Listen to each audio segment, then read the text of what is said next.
prazer, me chamo Nicole Zadorestic e atuei como co-diretora do documentário Desembarque, junto com Wagner Aragão.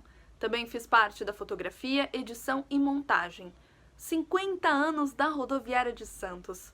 Quantas histórias, quantos momentos, quantos encontros e desencontros. E é justamente para resgatar a cultura caiçara que fizemos esse projeto de múltiplas linguagens. Além do documentário, você também pode acessar a nossa página no Instagram e conferir outros assuntos tão importantes quanto esse. Você vai ver exposições fotográficas e você vai conferir muitas curiosidades. Mas voltando ao documentário, do que se trata? Se trata sobre a nossa cultura. Se trata sobre vozes importantes, sobre períodos históricos. Foi bem desafiador fazer esse trabalho no meio de uma pandemia. Por isso é notável que praticamente todo filme é composto por áudios, imagens de arquivo e alguns takes que fizemos na rodoviária quando a situação das internações aqui na Baixada Santista estavam mais tranquilas. Nós tomamos todos os cuidados possíveis para preservar as fontes, assim como todos da equipe também. Nós utilizamos como cineastas de exemplo para o filme Eduardo Coutinho e Petra Costa. Quero agradecer a você que está aqui, não importa de onde for, para acompanhar esse trabalho feito aqui na nossa região. Espero que você goste, que você mergulhe em cada sentimento que nós colocamos dentro da sétima arte, que é o cinema.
Cinquenta anos da rodoviária de Santos.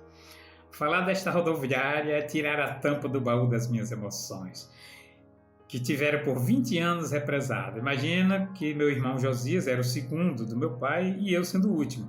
Não nos conhecíamos, que ele saiu muito jovem de lá de Nossa Senhora da Glória, no estado de Sergipe. Com 20 anos, eu vim morar no Rio de Janeiro E a primeira coisa que eu pensei era ir a Santos conhecê-lo. Não sabia da dificuldade que era fazer uma viagem dessa, nem tinha ideia das distâncias, mas mesmo assim foi tudo facilitado. Depois de eu estar, não sei se já tinha um ano de Rio de Janeiro, de qualquer forma eu estava muito cru, eu não tinha tanta autonomia social para sair de uma metrópole para outra com tanta desenvoltura. O Valmírio já estava morando em Santos, logo ele veio me esperar na rodoviária de São Paulo, porque a gente tinha que fazer uma baldeação. Eu sei que fomos até Jabaquara. De Jabaquara descemos a serra, e aí descemos a serra e eu fui conhecer Santos. Ao chegar naquela rodoviária, aquela plataforma tão bela, tão brilhante, eu achei que eu já estava no terreiro da casa do meu irmão. O que tinha uma distância muito grande em termos de evolução, mas fisicamente não estava tão distante. Afinal de contas, ele morava no bairro chamado Marapé, se não me engano, na rua Napoleão Laureano. Eu sei que neste dia nós chegamos lá, só tinha a prole, que era tudo criança ainda, mas tudo enfileirados, como sempre. Só conhecia a meninada e minha cunhada. Meu irmão estava a trabalhar, porque quem tinha uma prole daquela, numa situação que ele vivia, tinha que trabalhar o tempo todo. Mas me parece que à noitinha ele chegou. E aí foi aquela festa, né? Imagina, 2 irmãos que se desejavam se ver, e aquele momento foi muito marcante. A coisa de você sair sempre muito cedo, né?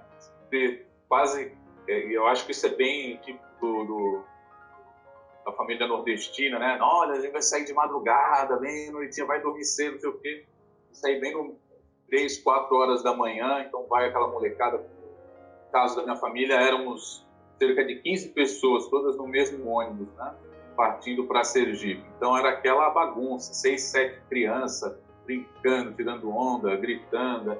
Aí as velhas tudo brigando com a gente, então era bem legal. O que eu me recordo muito forte da rodoviária de Santos, essa chegada ainda de madrugada, e também, durante esse período, muitas outras famílias que tinham os mesmos marcadores que a minha, enfim, né? Famílias de imigrante nordestino, né?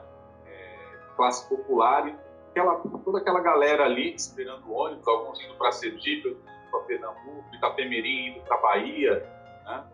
Então, toda aquela galera, várias famílias como a minha, também aguardando para embarcar essa jornada rumo ao Nordeste.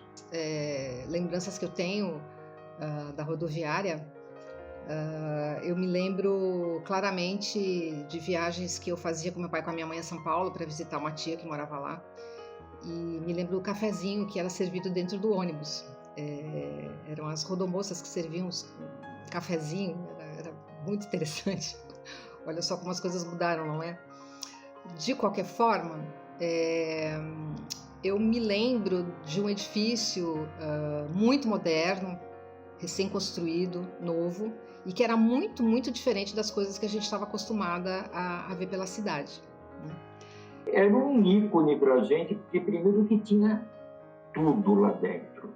Você ia procurar um jornal, o que não tinha, encomendava com ele conseguia. Quem fazia muito isso era o Maurice, que ele pegava o jornal do Estado de Minas, o Globo, o jornal de Curitiba, do Rio Grande do Sul, tudo para pegar a parte de cinema e arquivar, porque às vezes saía assuntos muito interessantes, então ele já encomendava e o seu Ricardo sempre tinha lá. Era uma banca assim, que era referência de você encontrar periódicos de qualquer tipo e qualquer tipo de publicação também. Para amante de gibi era uma maravilha. Parece que lá tinha tudo, cara. Então a gente estava sempre ali, né? A rodoviária aqui do lado permite que a gente conheça um fluxo muito grande de pessoas. Porque quando a gente tinha, por exemplo, as atividades formativas aqui na Vila do Teatro, era muito comum, né, a gente fazer as famosas saídas de palhaço. Então a rodoviária era um espaço que vira e mexe a gente treinava, ensaiava algumas esquetes aqui na Vila do Teatro, e às vezes a gente ia pandemia para a rodoviária fazer algumas intervenções, criar alguns espaços de troca com as pessoas que estão chegando e saindo. Então é uma dinâmica que a gente começou a fazer depois que a gente começou a ocupar esse espaço aqui e interagir com a rodoviária como um espaço de troca, né? A gente conhece muitos funcionários que trabalham ali faz um tempo, principalmente o pessoal das lanchonetes, né? Porque a gente produz muito evento aqui na Praça dos Andrades, é uma praça muito grande para quem conhece, né? E antigamente, né, antes da pandemia, a gente tem um histórico de ocupações de DJs, de coletivos de teatro, de coletivos de música, ocupando essa praça com várias atividades relacionadas a músicas e a artes integradas. Então era comum você ter aos finais de semana aqui no centro, aqui nessa praça, festas que reuniam 300, 500, 1000, às vezes 3.000 pessoas, 4.000 pessoas. Enfim, começou-se um movimento muito forte nessa praça, né? E a gente começou a receber gente de outras cidades. Segura tinha uma história na rodoviária, né?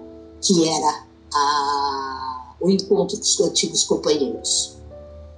Foi muito emocionante por causa desse resgate da vida dele na rodoviária. O nome dele, a rodoviária, não foi assim um casuísmo, né? Foi um propósito. Teve um propósito. Então isso me emocionou muito, me deixou muito feliz. E eu falei tudo isso para o Zé Pedro, entendeu? Aqui era uma das casas do seu pai. E o Cebola tem um laço também na rodoviária, porque no início da década, né, de 80, logo depois da 79, começou uma luta muito mais forte. Não que não houvesse a luta antes, mas era uma luta mais clandestina, né, pelo momento político, mas uma luta forte pela autonomia, a retomada da autonomia política de administrativos. E o pessoal que tinha laços com o Santos vinham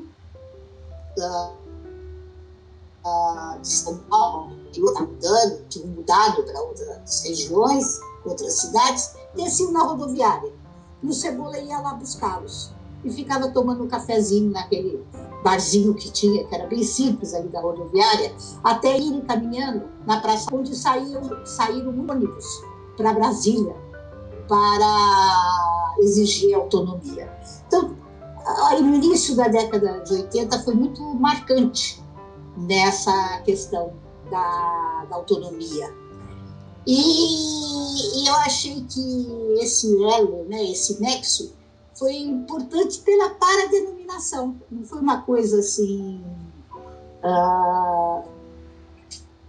tão por acaso, né? Tinha um nexo. Nesse dia da rodoviária encontrei muitos amigos do meu pai que eu não conhecia, né? E o carinho que eles tiveram por mim, por ser simplesmente pelo fato de ser filho do Cebola, é uma coisa que me marcou bastante. Então as pessoas me viam, me beijavam, me abraçavam, falavam: seu pai foi um grande cara, choravam, né? Tinham pessoas que escorriam lágrimas, falavam: tu não tem ideia de como era seu pai. Isso eu tenho essa presença de espírito eu tenho muito marcado assim em minha memória. Toda a confraternização, o prefeito Davi Capistrano. Então essa energia que teve, minha avó ficou bastante emocionada, né? Essa energia que as pessoas têm de saber que eu sou filho do Cebola e me abraçarem, me beijarem, como se fosse uma coisa assim: nossa, você é o filho do Cebola? Não acredito, vem cá, me dá uma base. Isso me marcou muito e me marca, porque isso acontece, por incrível que pareça, até hoje. A placa, né, ela estava tampada.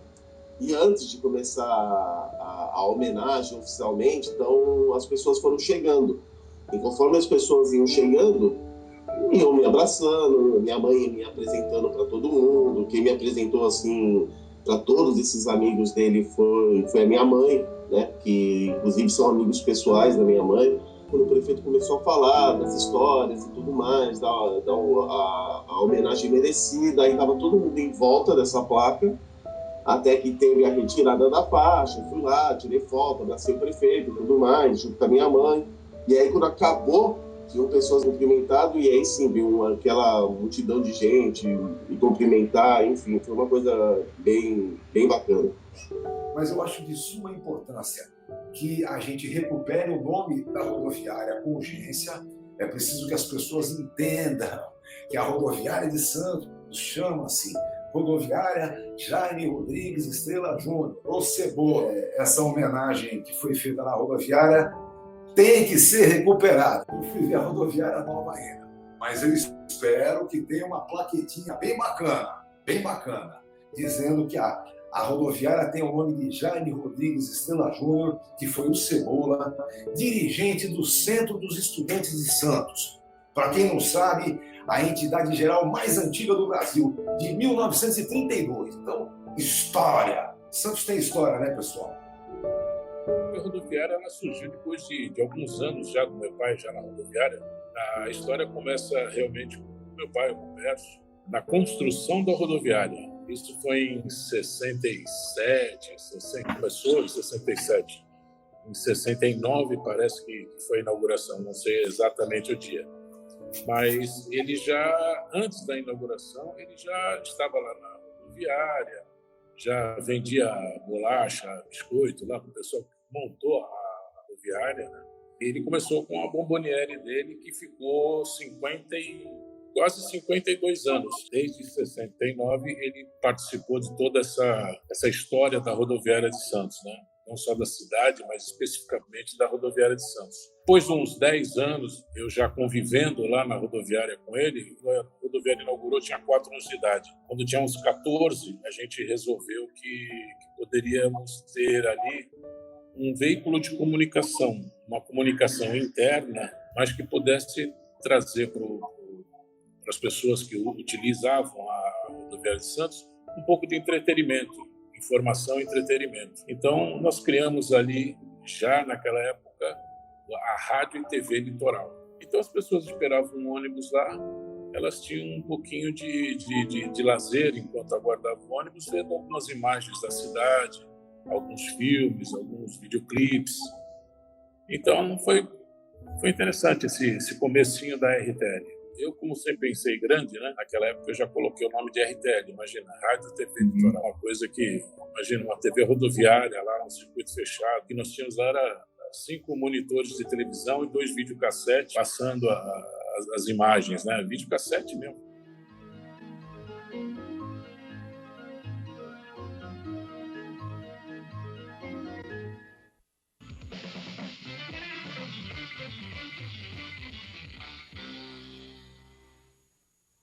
Boa noite.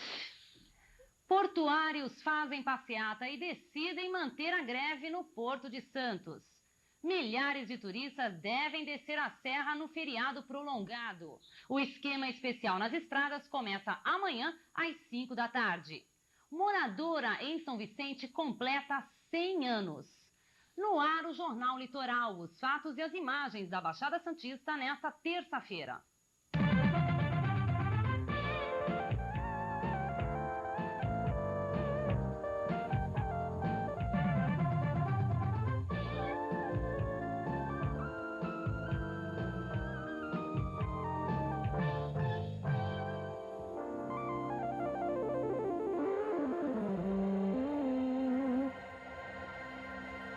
Jornal Litoral.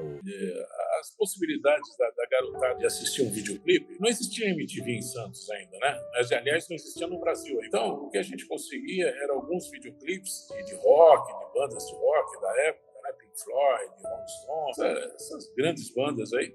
E a gente não só passava os videoclipes dessas bandas, como também apresentava, às vezes, o show inteiro. E a gente pegava de videocassete, de shows. E aí criamos lá, até o rapaz que era locutor na época, o André, fazia um programa chamado Rock em Ponto. E fazia com que as pessoas, a garotada ia lá para a rodoviária, aos sábados à tarde, assistir o programa. Pensando na rodoviária como um espaço uma porta de entrada para São Paulo, né, para tantas famílias, para um extrato da cidade, um extrato da população santista que tem essa origem nordestina em geral. Então, quantas famílias, né, santistas daqui, nordestinas e santistas, chegaram que a porta de entrada foi justamente a rodoviária de Santos. Que saudades, ó. A rodoviária era muito legal, né? Eu fui outro dia lá, achei ela muito bacana, toda novinha, né? Reformada, mas ela tinha uma vida diferente. Aquilo lá era uma bagunça muito legal. Aquelas lojinhas cheias de produto. Agora está tudo tá tão organizado que parece que perdeu a graça. A gente ficava lá, eu fazendo escultura e o Maurício lendo, de vez em quando você saía de lá e dava uma volta naquilo lá que dava um ânimo na cabeça, porque te fazia esquecer um pouco o ambiente de trabalho e tu voltava assim energizado, porque já tomava um café ali na cestinha, café de lá era bom, velho. Era bom, era gostoso. E a gente passava lá o dia inteiro sentindo aquele cheiro das torrefações de café que tem ali no entorno. Como eu senti saudades disso, você não tem ideia.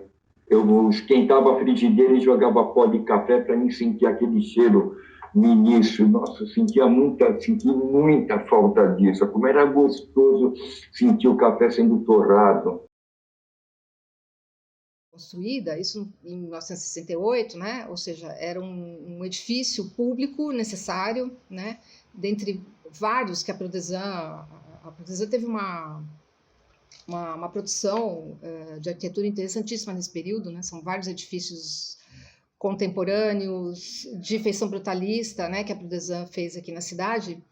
Então, quando o edifício ele foi construído, em nenhum momento a intenção eu acho que foi de criar alguma conexão direta com o patrimônio histórico que estava ali na frente. Quando o Teatro Guarani foi restaurado, em 2007, 2008, a Praça dos Andradas também recebeu uma revitalização, né? E eu sempre entendi que isso seria um ganho tremendo justamente para aquela área, né, ali do centro, né?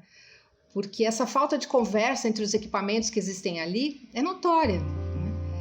E se soma agora, mais ainda, né, ao fato de que a rodoviária recebeu uma revitalização, uma reforma, onde ela na verdade, ela acabou sendo fechada. A característica da arquitetura desse período, né, arquitetura com inspiração brutalista, de grandes vãos abertos, né, onde circula o ar, né, acabou se fechando mais uma vez. Ela tinha uma dinâmica anteriormente, né?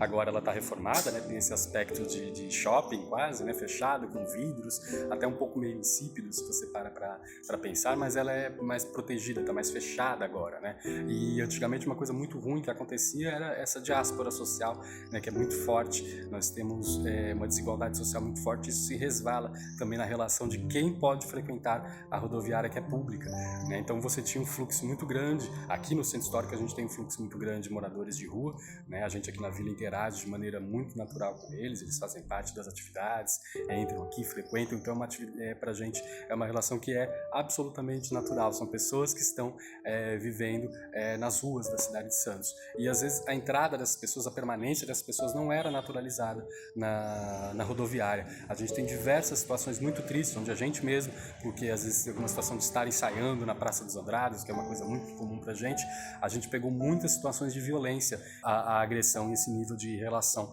com as pessoas que convivem aqui no entorno da Praça dos Andradas, né? A gente tem algumas situações muito tristes também de racismo. É um lugar que tem histórias muito positivas, né, de lembranças, é um lugar de passagem, né, de você ir, de você chegar, e carrega muitas histórias, né, algumas positivas, outras negativas, né? A gente, por conviver lado a lado, né, vizinho, a gente consegue ver os prós e alguns, infelizmente, contras.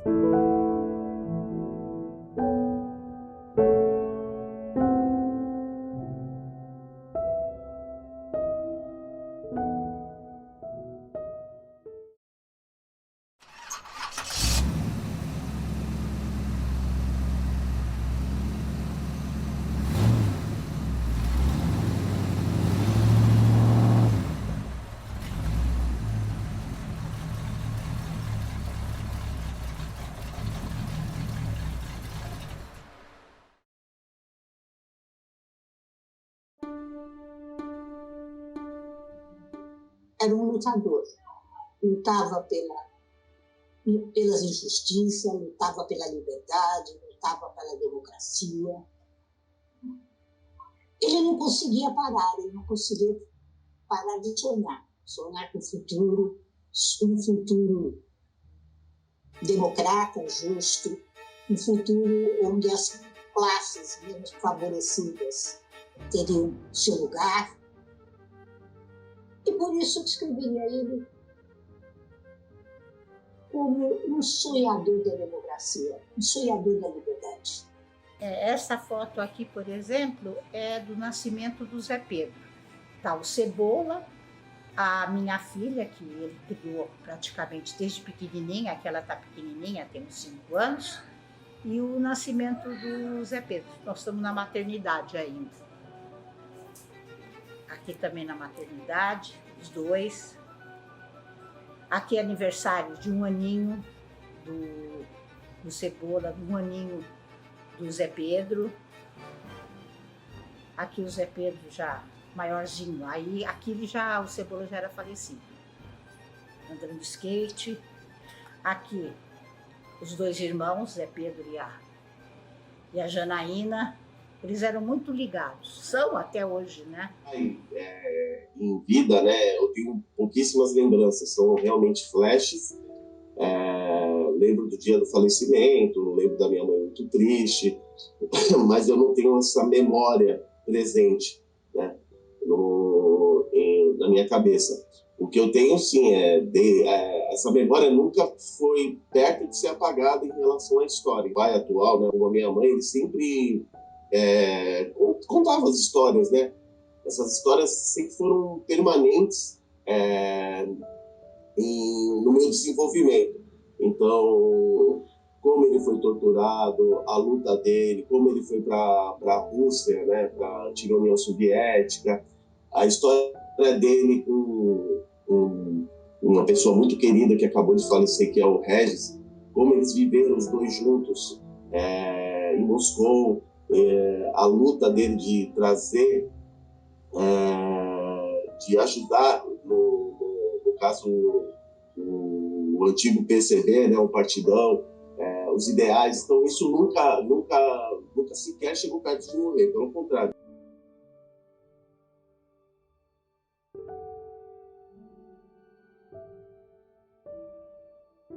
Fomos presos em 75 e casamos em 76.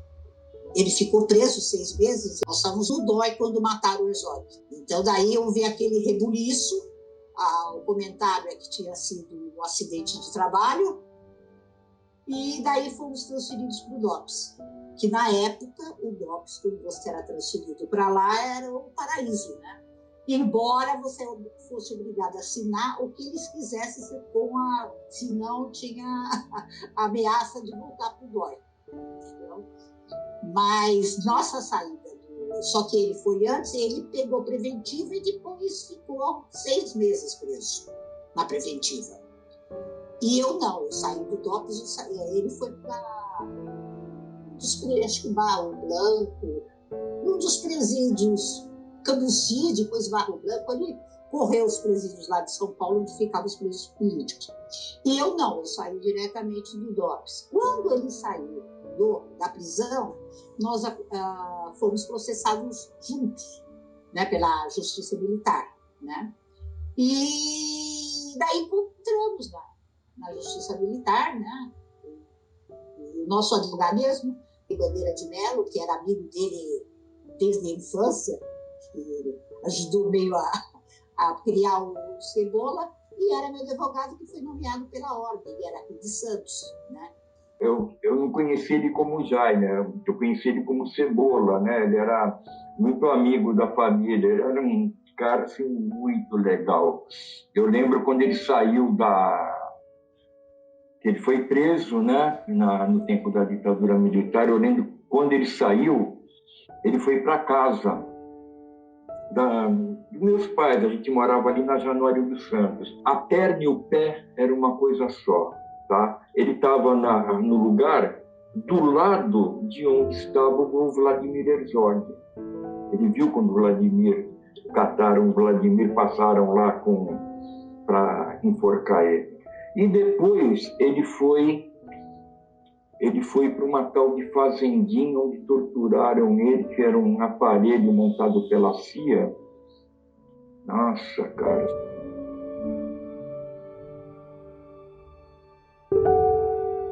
Ele morreu conversando comigo. Teve um infarto fulminante. Ela morre na quarta-feira de cinzas de 1985. Ela morreu por sequelas da tortura, não tenho dúvida disso. Foi torturado de forma vil, porque um torturador é um covarde, evidentemente, não é? Ele foi barbaramente torturado, né? Ele ficou quase sem sola no pé. Quando eu vi ele dentro do iPod, sentado lá, ele não conseguia sentar num banco. Daí puseram ele deitado, porque ele não conseguia sentar. Ele estava totalmente desfigurado. E os presos lá, que estavam lá antes de eu ser presa, antes de eu ir para lá, falavam que a noite do Cebola foi a noite do terror. Que foi quando eles torturaram na fonte de tudo. O Cebola a noite inteira. Eu não sei se é Tortura Nunca Mais, se é desse livro, um desses livros escritos sobre a época, retrata bem esse episódio da prisão do Cebola, dando ele como uma das pessoas mais torturadas da época.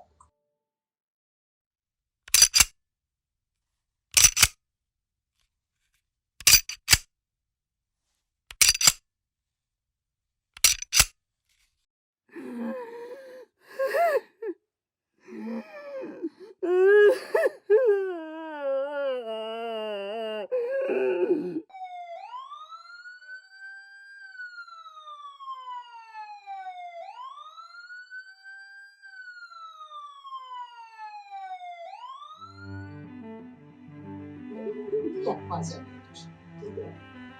E me acordava, fazia a noite encharcado de suor, gritando. Então era lógico que tudo isso teve um peso, além do psicológico, o peso físico mesmo. Ele tinha as pernas horríveis, muito inchadas, pinchava muito. E foi muito triste, tudo isso foi muito triste.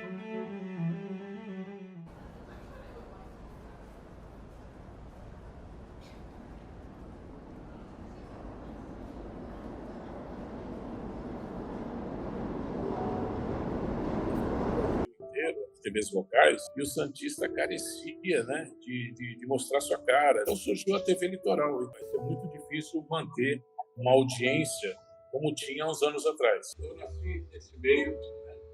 Meu pai, quando era jovem, já trabalhava na Rádio Cultura, né, na Rádio Novela, assim, esse tipo de coisa. Então, eu acho que valeu muito a pena para mim. A principal coisa seria nunca esquecer o lado social da humanidade, né? Acho que cada vez mais esse lado social não precisa um tópico, como ele acreditava, de olhar para os pobres, de dar chance para essas pessoas menos favorecidas. Isso com certeza vai estar na base, assim como foi a minha base para o desenvolvimento de quem eu sou, né, graças à educação que eu tive, e é isso que eu tento passar para o meu filho, né? A importância de uma visão social, e não essa visão imbecil que existe hoje, mas a visão social de olhar para os mais necessitados, né? O Brasil ainda é um país com diferenças sociais enormes, né? E que acabam sendo esquecidas, principalmente no ponto de vista do atual governo, que a gente não precisa nem entrar em discussão. Mas, com certeza, esse lado social, sem dúvida, vai estar presente no meu filho, se Deus quiser. A primeira vez que eu realmente peguei ele e mostrei quem era foi na publicação de vocês. Quando a minha esposa mostrou, olha, esse era seu vovô, parecido com o papai, né? Minha mãe realmente é a mulher que lutou ao lado dele. Presa, quem era recém-formada, nós tínhamos um escritório, eu e a Sônia Morosetti, que foi presa também, de amiga do Cebola. Nós tínhamos o mesmo escritório e fomos presas juntos. Depois a Sônia casou, seguiu a vida dela, eu entrei na Câmara Municipal de Cubatão e ali eu fiz também a minha trajetória e acabei me aposentando. E hoje eu sou aposentada da Câmara de Cubatão. O Uber dos Netos. Porque eu que levo eles para lá e para cá, né? Aquela avó que é aposentada, né? O Zé Pedro, coitado, e a mulher trabalha 24 horas por dia, né? E eles precisam, né, de uma assistência da avó. E eu adoro.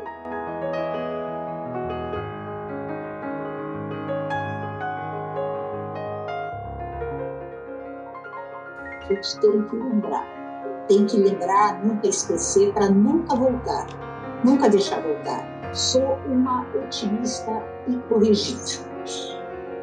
Eu acredito que isso vai mudar.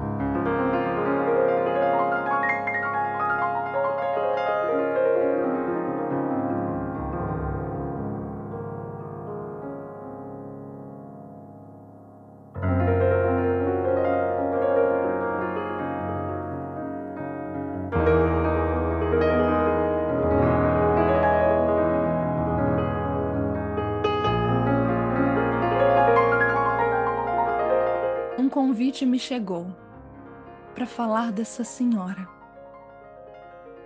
Fui buscar remissências para atendê-lo agora. O emitente é de Santos. Quer recolher seus encantos por depoentes de fora.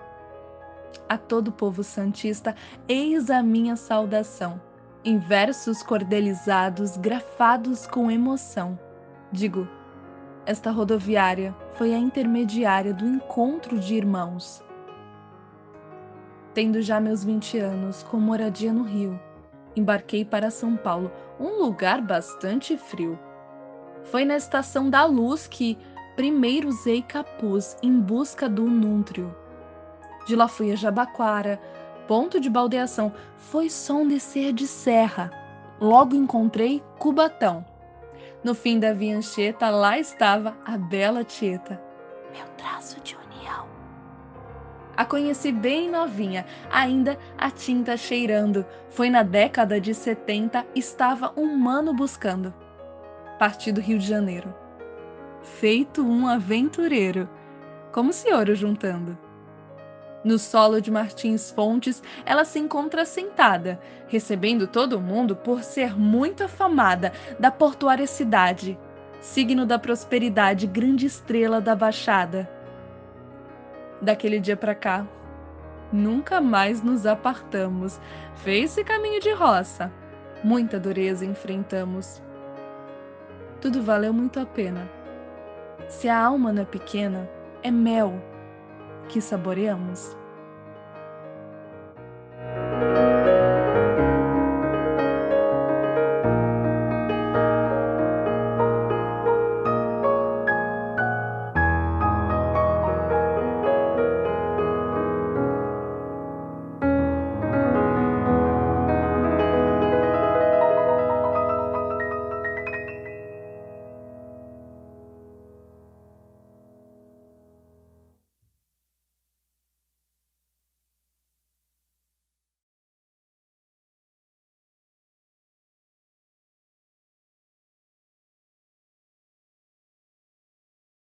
A rodoviária de Santos representa efetivamente o coração do santista, aberto a tudo que vem, aberto a tudo que vai, em especial as ideias novas que circulam por aí.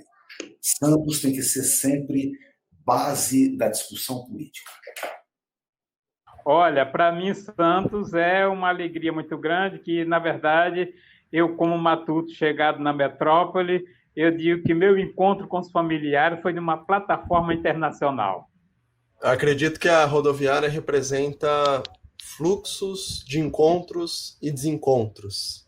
Concretização de união de uma região, mas eu acho que eu questiono algumas coisas, mas é difícil de colocar numa frase, né? Porque, como eu falei, eu vejo são épocas, né? Então ela representa uma época que havia esse interesse de ser um lugar que pudesse ser funcional, mas é difícil eu sintetizar isso. Não vejo assim ainda uma forma de sintetização, porque para mim ela é várias coisas. Ela é contraditória.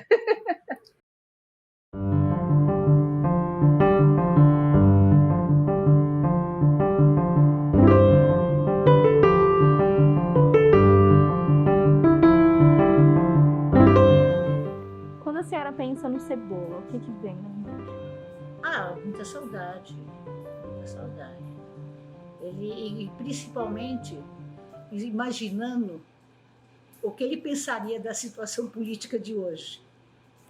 Ele vivia, respirava a política, né? Ele deveria estar horrorizado com muita coisa que está acontecendo por aí. Mas na luta, porque ele falava desistir jamais. E esse lema que a senhora levou para os seus filhos também? Lógico, é o nosso divisor de águas, né? Entre as pessoas que lutam, que sonham, e lutam por aquilo que sonham, e aquelas que se acomodam. Eu sempre fui inquieta, e o Cebola mais ainda. Quando a senhora pensa no Cebola e a rodoviária, por que é tão importante ter o nome do Cebola, essa homenagem dentro da rodoviária? Porque era ali que ele esperava vários companheiros que vinham de São Paulo, muitos do interior, que eram santistas, mas depois a vida e a profissão, o trabalho, os levaram para outras cidades. Ele ficava na rodoviária, num barzinho da rodoviária antiga, ou tomando café ou tomando uma cerveja, dependendo da hora. Ali ele encontrava com eles, conversava um pouco, punha os assuntos em dia, e iam a pé até a Praça Mauá, que era da onde saíam os ônibus para Brasília. Então, eu acho que tem um elo nisso tudo.